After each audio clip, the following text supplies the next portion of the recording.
Hi, and welcome to Journey Forward with Jory Rose, where you will gain insights, tools, and inspiration to get unstuck and live your best life. Jory is a licensed marriage and family therapist with a passion for helping people cultivate awareness and authenticity so they can show up fully in all aspects of their life. And now, here's Jory. Hey everybody, it's Jory Rose. I am so glad to be back with now all new episodes after having taken the summer off. It was a nice reprieve, but also really special for me to really dig deep into the archives of all of the episodes that I've done to find the top downloaded, the favorite ones, the most talked about ones that I've heard feedback on. So even though I haven't been bringing you live episodes all summer, I do hope that you had a chance to tune into some of these replays because I know that they've been some of my most favorite conversations, ones in which I hope you received a lot of really valuable information and great tools. And I'm really excited to be back and giving you all new episodes. It was a lesson in role modeling self-care for me to take the summer off. I had been so busy during all of COVID. And once the school year ended and my busyness started to shift from being a little bit more intentional of how I interacted with my busyness, it really felt like the thing to do was to have a little bit more being and a little bit less doing. The problem that I have with that is that I love what I do. And so it is a balance for me to create the perfect spot in which I feel refreshed and which I feel energized. And that's where I'm at now. So here we are launching the next, I don't know if you even want to call it a season because I haven't really divided the podcast out into seasons, but here we are. It is now September 2021. And man, are we still in the thick of things? You know, 2020 was such a shit show in so many ways, and the calendar changed to 2021, and yet the world didn't quite catch up that we all needed some change to happen as well. And I see the continued levels of stress and emotional exhaustion and overwhelm and anxiety. And I think perhaps we're getting a little bit more used to living with this level of anxiety and overwhelm and unknown and uncertainty. And from what I can tell, as being a therapist and working with a lot of clients each week, it is taking its toll. And so wherever you are in the world as you're listening, I am wishing you peace and ease as we navigate this transition back to school. I know my kids are back in school for the first time since March of 2020. And, you know, it's been a little bit nerve-wracking. We're constantly getting letters of COVID exposures, not knowing, you know, exactly how to manage even what to do if you want to call in for your kid having a stuffy nose. Like there's just no protocols for so much of this. And, you know, we're in the midst of a lot of climate change and chaos in the world. I live in California, and the Northern California wildfires, while being far from where I am, are still impacting our day-to-day life. Even in the Bay Area, the air quality, there have been days where we can't go outside. I can't go take my dog for a walk. I've got to sleep with the air conditioning on, which I hate doing because I don't feel comfortable opening my windows. You know, we've got the hurricanes and the floods on the East Coast and in the South, and we've got what's going on in Afghanistan and major earthquakes in Haiti. I mean, it just feels like the world has been put on its side and it's a little bit off kilter, and we are all trying to find our balance. So if you are feeling the effects of this chaos in the world, this overwhelm, this uncertainty, this not knowing how to manage, you're not alone. And, you know, there's a couple of different things that I want to share with you in this podcast episode, but I first wanted to just normalize whatever emotions you are feeling in relation to what we are experiencing as what it means to be human. In the year 2021, we have no working model for this. We've got no precedents, at least not within our lifetime, to be able to say We know what to do right now. So what do we do when we don't know what to do? Is we either deny, resist, or ignore that there's anything wrong going on, and we try to stay in our small little bubble, or we feel the weight of the world on our shoulders, and we feel that it's up to us to even tell our kids how it's going to be okay, and we got a role model for them how to keep our shit together, when in reality, our shit isn't together. So I think one of the best things that we can all do to move through these times is to be authentic. And what does that mean? Means for me to allow whatever it is you are experiencing to be okay. I think there is this, perception that we have to have our shit together, that especially as parents, we've got to give off the image that we're doing okay, that we're going to be all right. And fundamentally, as a human race, I believe we're going to be okay. But I also want to normalize for the people around me, for my family, for my children, for my clients, that if you are not feeling okay, that does not mean there's anything wrong with you. It simply means you've got empathy and you are likely tapping into the suffering that's going on around the world, and you are likely feeling it and embodying it. And maybe it's coming out in the form of difficulty in focusing or paying attention. Maybe it's coming out in being impatient and snapping at others, or not communicating as clearly or effectively as you would like. Maybe this anxiety and overwhelm is preventing you from getting good sleep. Maybe it is causing you to just have this, this constant buzzing in your body that you just can't quite settle. Whatever it is. And even if you are like, Joy, what are you talking about? I'm doing fine. That's okay too. Just because there's chaos in the world doesn't mean that we need to take it on. Wherever you are is exactly okay. I think we get stuck when we get stuck in judgment. We get stuck when we get stuck in comparison mind, in which we are looking to others as these perceptions of how we believe we're supposed to be responding. And usually that comparison is based that we see something on the surface level, such as social media or Facebook post or an Instagram post. It may not be the real behind the scenes of what's going on in somebody's life. So be really, really careful about comparison. We get stuck in shame, thinking, what's wrong with me? Am I not worthy enough or smart enough or good enough to know how to get through this? We get stuck maybe in embarrassment, not wanting to admit that this is hard right now.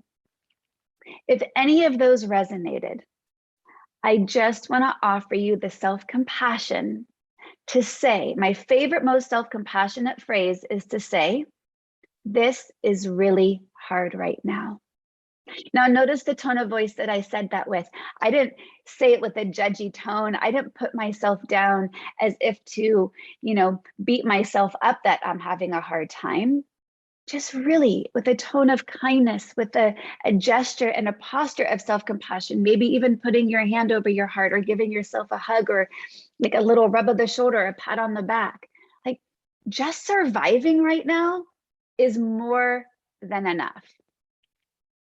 We have so much going on in our world that is, like I said, chaotic. It feels like the earth is just tilting and it's off-centered and it's off-kilter. And we feel that. And especially of those who feel your emotions deeply, who would identify as being an empath, you're not just feeling your own emotions, you're likely tapping into those of the ones around you, which can compound your already baseline of overwhelm, exhaustion, anxiety, fear, uncertainty. So when you begin to feel those cues, understand that you're going to have a physiological response in your body as a result of that stress and overwhelm. That physiological response in your body is going to likely show up as tightness or tension or a pit in your stomach or a constriction in your throat or a sore back or aching muscles. That anytime you have this sort of sensation in your body, your blood boiling, your heart racing, sweaty palms, This is a reminder that your brain is activated, that you're on high alert, that you have been in probably a fight, flight, freeze mode where your sympathetic nervous system has been activated for quite some time. Now, the challenge is sometimes when we're in that fight, flight for so long, our body doesn't even recognize it as a problem anymore. And so we are on this high alert and we are in this activation and we just don't know how to settle. And the implication of that is that we can't get our brain and our body to a state of calm, a state of rest, a state of not doing, of just being without apology, allowing yourself to not take on the weight of the world, allowing yourself to have the self-compassion to say, this is really hard right now. So like I said, we've all been in this activation state of fight, flight, freeze, in which we feel the overwhelm and it's showing up in our body, and it's most definitely showing up in our thoughts and definitely showing up in our emotions. So when you notice this, what do? Well, as you've been listening to my work for any time at all, you will know that I think mindfulness is the answer to everything. Because when we are being mindful, we are doing a couple of fundamental things. We are, one, accepting whatever is here. And you've heard me say it a million times, I'm going to say it again. Accepting it doesn't mean you have to like it. It just simply means you stop fighting it. So how do we accept what's going on in the world right now in 2021? We can accept this is where we are at. Now, the fear and anxiety come in when we have those automatic thoughts to say, is this where it's always going to be? How are we going to get out of this dynamic? What's it going to look like? I don't know how to handle this. Those are all the secondary thoughts. Those are the ones that cause added suffering to our already existing challenges. So we want to momentarily just not engage with those secondary thoughts and stick with the primary thought that we're trying to tune into, which is acceptance.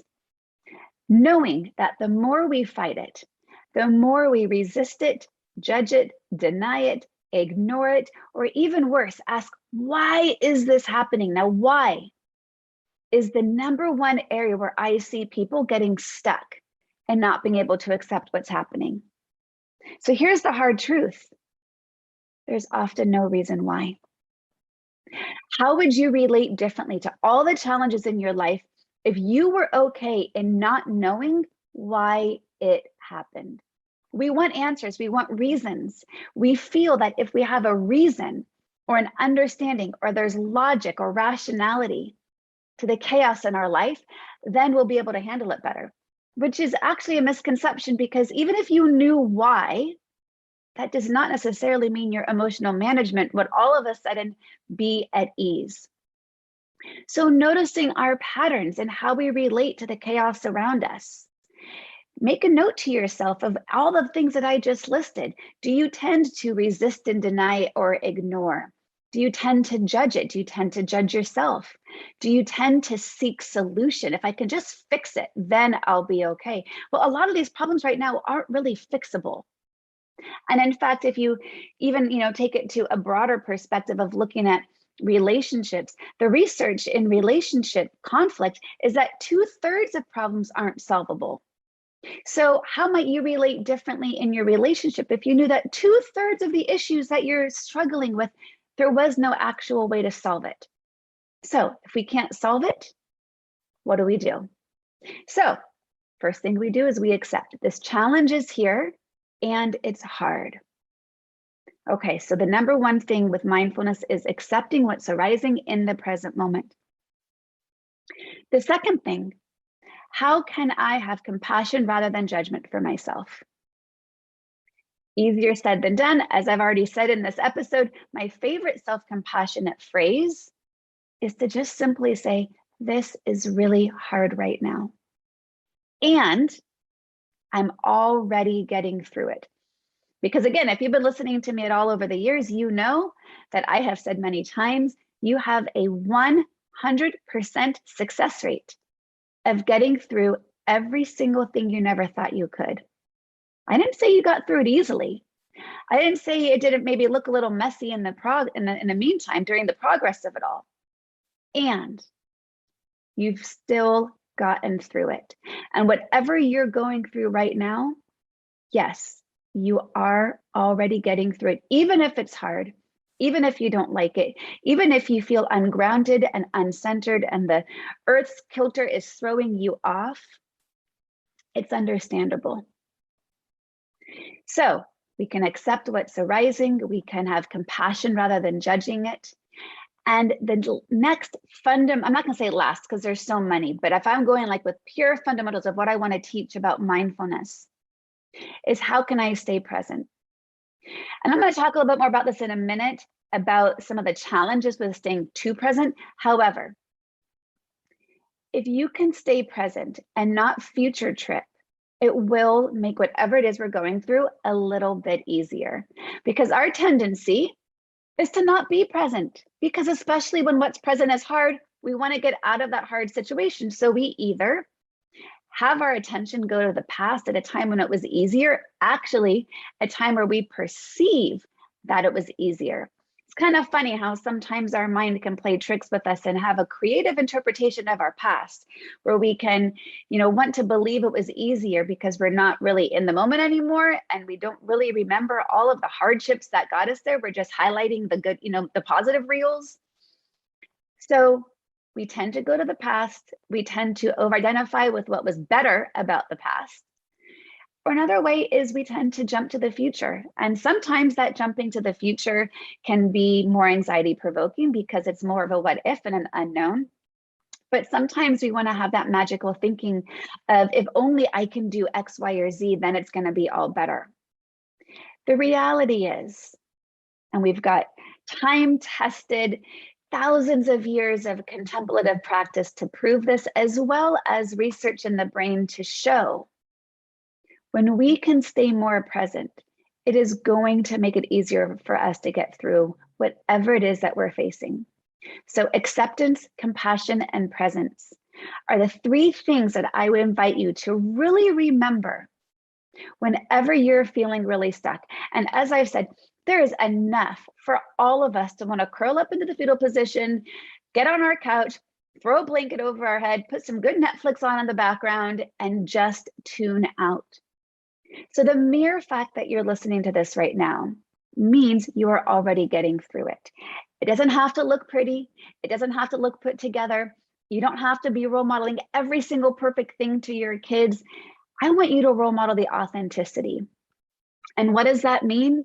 It's being honest with yourself, first of all, and then being honest with those around you. When someone says, hey, how are you doing? If you're not doing okay, don't feel compelled to be okay. That's not an authentic answer. Now, you don't have to spill your guts. You don't have to go into all the details. Remember, someone's got to earn a right to your story. However, it is perfectly acceptable. And I would hope that if you did this, it could encourage others to have a more authentic response, to say, you know what? It's a really shitty time right now. I'm kind of struggling. I'm feeling overwhelmed, and I'm doing my best to get through it. Thank you so much for asking me how I'm doing. How are you doing?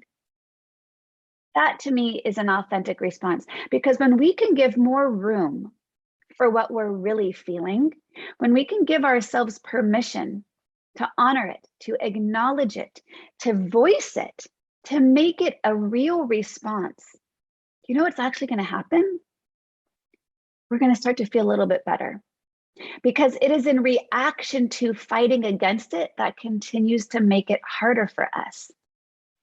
Again, I'm not suggesting you go spill your guts to everyone you meet. You don't need to tell the checker at Trader Joe's or the waiter at, the restaurant that you're at for dinner, or the barista at your favorite coffee shop. You don't need to just be a complete open book spilling over all the pages of your life. But if someone asks, I encourage you to authentically check in with yourself to say, well, where am I at right now? How am I doing? It's a strange time to be alive, and I'm doing my best to get through it. In absence of that authenticity, we continue to fake it. And I hate the phrase, fake it till you make it. I think it is the exact opposite of authenticity. Now, we could say, it's really hard. I'm trying these tools, are not quite working yet, but I'm going to continue practicing them. That's not faking it till you make it. That's practicing till you get better at it. Anytime you're faking something, you are denying your true truth. And I believe as hard as life is, the more we push down our truths, we're only making what's hard even harder. So acceptance, I don't have to like it. It's just what's here. Compassion rather than judgment. If we get stuck in judgment, we just are going to keep spinning in what I call that cycle of reactivity. One of the things that I see most getting us stuck in judgment is that comparison mind and that asking why. We've got to notice the patterns. We can't change until we notice the patterns we're getting stuck in. The last one that I just said is to practice that presence. It's really hard. Our minds are going to want to wander all over the place. It's our human nature to have a wandering mind. We are building the muscle of our brain for focus and attention to place our mind where we choose. So I always say, choose the thought that serves you best. Because our minds produce thousands and thousands and thousands of thoughts per day. And we've got a negativity bias. And that negativity bias is going to want to draw us in to the most gut-wrenching, focusing on the thoughts that do not serve us, that only serve to increase our anxiety, our overwhelm, our emotional exhaustion, our fears, our stress, which is only going to activate that fight-flight response in our body, increasing that baseline of stress and tension, causing all sorts of havoc. I have some great episodes coming up that will give you more info on this. So we want to work against what we are naturally wired to do, which is to focus on that negative. If you haven't already, shameless plug here, but hey, it's my book. So, I definitely want to continue to encourage the people out there about the resources that I have. And my book, A Year of Gratitude, is a great resource. We all need reasons to look for the good, because right now it's really easy to dwell on what's not going so good. And if we do that, that's the lens through which we see the world. So gratitude is a phenomenal antidote to the stress and chaos of the world. Now, I want to name, there's, a challenge when we focus on gratitude. And sometimes I have heard people talk about toxic positivity, and they put gratitude into that framework of toxic positivity. So let me kind of spec it out a little bit for you so you can hear the difference and understand what exactly, when I say tune into gratitude, why that's not toxic positivity. So toxic positivity is like doing spiritual bypassing. It's wanting to focus on the good, dwell on the rainbow after the storm, so to speak, without actually acknowledging you're even in the storm. Toxic positivity is focusing on the good at all costs, not even really acknowledging any of the negative that's around. Well, I just talked about authenticity. That doesn't feel really authentic. When we just want to bypass what's difficult and just focus on the future positive outcome, which, by the way, we don't know that's always going to be positive in the future. So we're setting ourselves up potentially for some more disappointment later on down the line. The toxic positivity becomes a problem because we are bypassing doing the work. That's what the spiritual bypassing is. It's the same thing, focusing on the outcome that you want to achieve without actually sitting in the mud. And so gratitude is most beneficial when we are authentically grateful. And to me, one of the keys there is to acknowledge the word and. This is really hard right now, and I'm grateful I'm already getting through it. That the gratitude isn't designed to negate whatever is hard in your life. That the gratitude exists side by side. It's always there. It's a matter of whether or not you're choosing to tap into it and you're choosing to acknowledge it. That is when gratitude becomes a deeply spiritual practice, because it has really, really deep wisdom to say, Here's what's hard in my life. And I can still focus on, look for, acknowledge, and dwell in the good that is arising. It's not easy.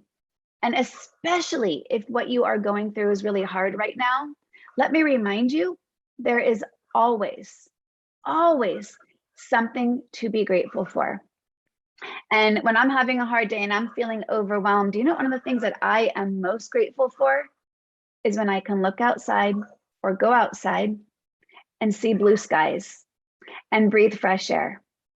Because where we're living and dealing with the wildfires and the air quality index, those things are not always readily available these days. So when I have those, I am so deeply grateful for fresh air to breathe and blue skies above me. As long as you're breathing, there is always something to be grateful for.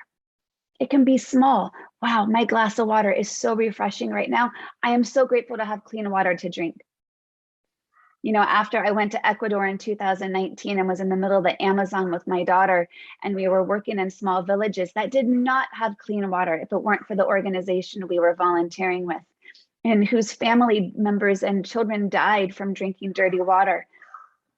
I can honestly tell you, having clean water is something I do not take for granted. Having a fridge full of food, having a deliciously perfect avocado when you cut it open, like, you can appreciate these things, which are the little things, which can be the really big things, regardless of what's hard and what's going on around you. So it's not toxic positivity to look for the good and dwell on the good when you are looking at it from a place of and. The difference is when you look at it for the place of and you're recognizing that both are existing, the negative and the positive, which I don't even like using those words, negative and positive. I'm nitpicky on language, but I'm not going to go into other ways to name it now, because I think for the sake of this conversation, it's the easiest way to describe it. Just know it's not always, I think, an accurate description. Remembering it's where you choose to place your mind's attention. And the thoughts are going to come into your head. That negativity bias is going to kick in, and your mind is going to want to dwell there, and it's going to want to pull you in. But when you can fight that uphill battle, the way that we've been wired, and you can look for the good and dwell in the good, then that goodness grows.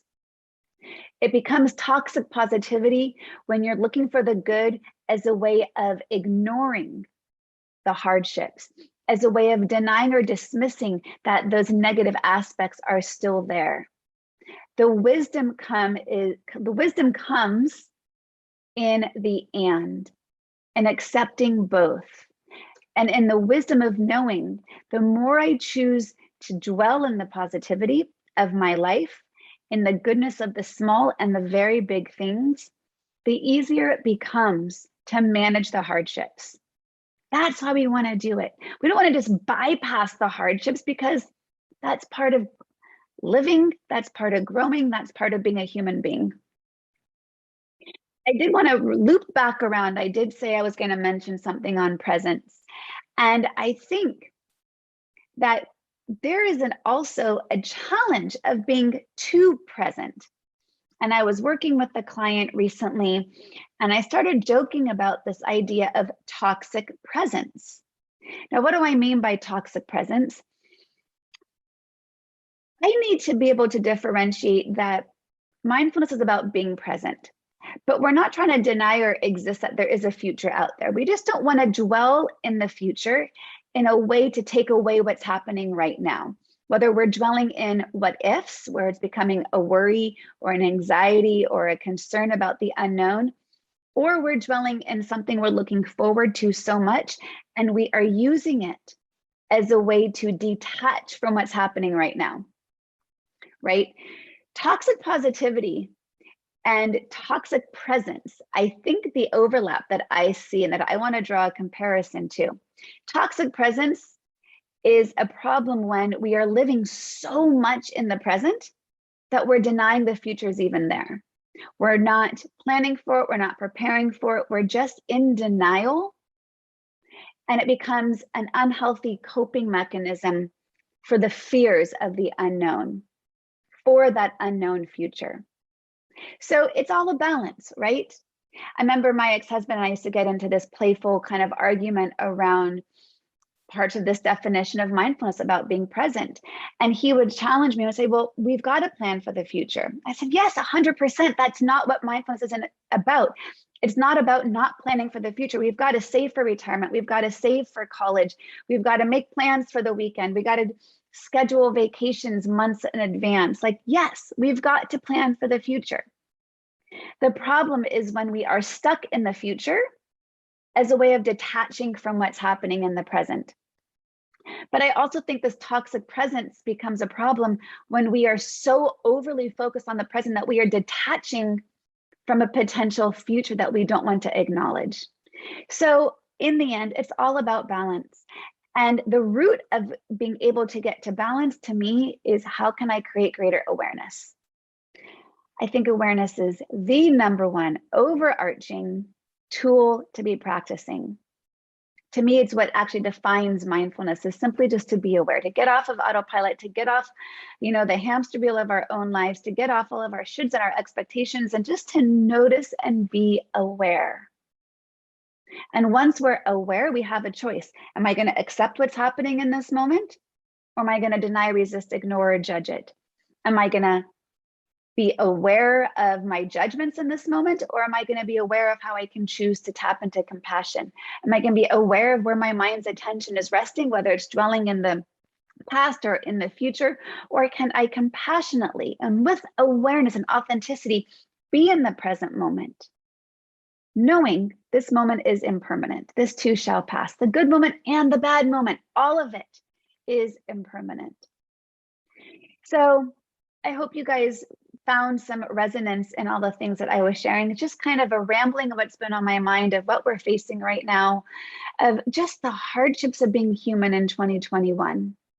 We are all seeking just a little something to hold on to make it get a little bit easier. And we are seeking often those things externally from us. And what I want to remind you is the tools to help us get through, they're internal. They are with you wherever you go. Your awareness, your breath, to help calm your brain and calm your body, to help deactivate that sympathetic nervous system where your fight, flight, freeze is in overdrive, in which you've just been stuck on that high alert, looking for when the next shoe's going to drop. The breath is going to help calm the brain, calm the body, allow us to get to that place of rest, allow us to be able to exhale, where we can say, you know what, it's still hard. And right now in this moment, I am okay. I don't have to worry about the next moment just yet, because right now I'm still here. And tuning into gratitude in a really authentic way, not in a toxic positivity sort of way, where I'm using gratitude to bypass my hardships. I'm choosing gratitude despite my hardships. Very different intention there. And, I have to say, I love gratitude. It's been a practice of mine for many years. But in the past few months, I've made it a more concrete practice of, actually writing it down versus just meditating on it or acknowledging it. And there's something very powerful that happens when we put our pen to paper, when we get our hand to do the talking, we get out of our head and let our thoughts become free associations. It's amazing what occurs when we set aside that time. And I can tell you, I do this every night. And I'll be honest, I probably get to it realistically about 6 nights a week, sometimes 7, but mostly I'll be honest and say probably 6 I get to it those weeks. And there is many a nights where I am done. I'm exhausted, I'm tired, I'm pooped. I just want to get into bed. And I think, I don't have time to do my gratitude journal right now. And then I ask myself, well, when I get into bed, I'm probably going to get on my phone and scroll for a few minutes. So if I have time to do that, then it's not that I don't have time. It's just that I'm not prioritizing my gratitude journal. And so I choose to create the time and to say, well, actually, I do have the time. I'm just tired. So can I let that be okay? Can I let it be okay that I'm tired and still go ahead and write down in my gratitude journal? And then the most amazing thing happens. It turns out it literally takes me less than 2 minutes. And then I laugh at myself at the end thinking, well, that took like no time at all. And I actually feel really good right now for having done this. And how sad that I might have missed the opportunity because I told myself I didn't have the time. Well, time's a construct. Time is what we make of it. 2 minutes before bedtime is not going to make the difference in your negative sleep patterns if you're not going to get enough sleep, but it will make all the difference of where your mind's attention is going to be resting when you do get into bed. Because it is the thing that gets me to pause, to slow down, to reflect, and to choose where I'm placing my mind's attention.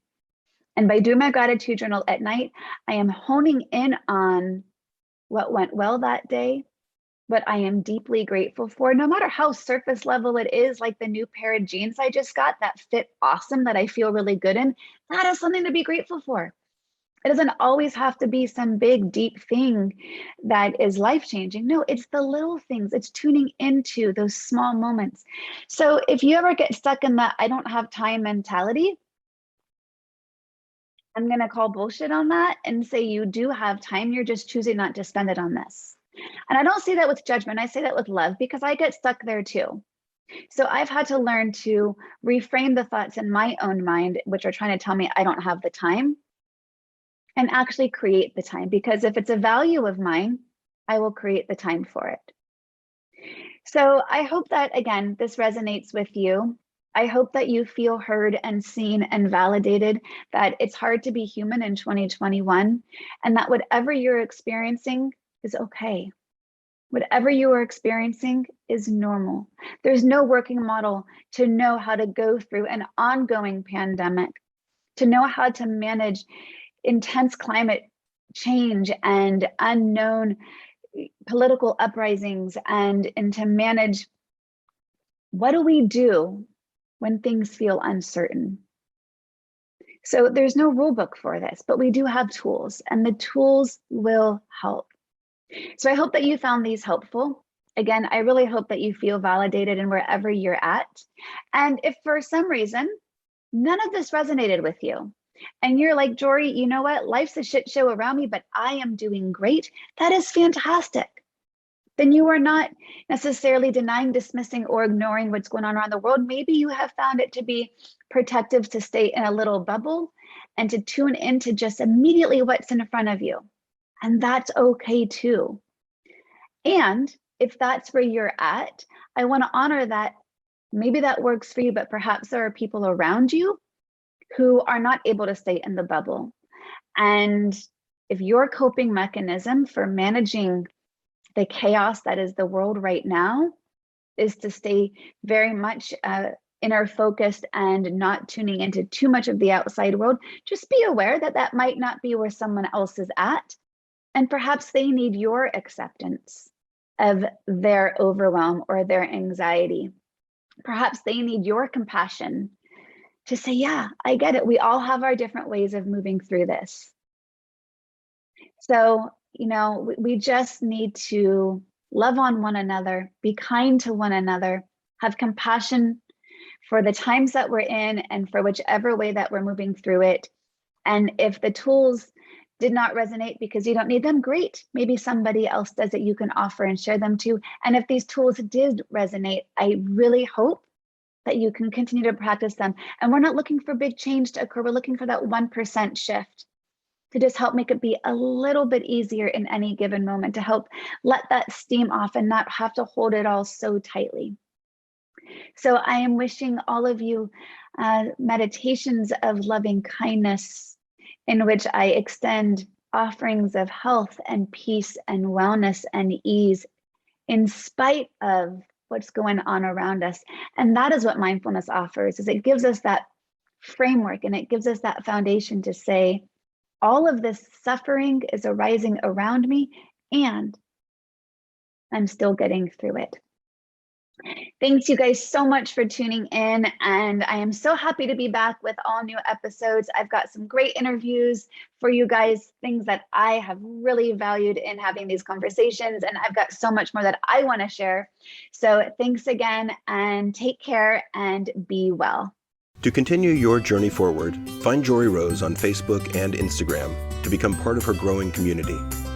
You can also gain access to her meditations, books, online classes, or to sign up for an upcoming retreat, visit her at joryrose.com. That's JOREEROSE.com.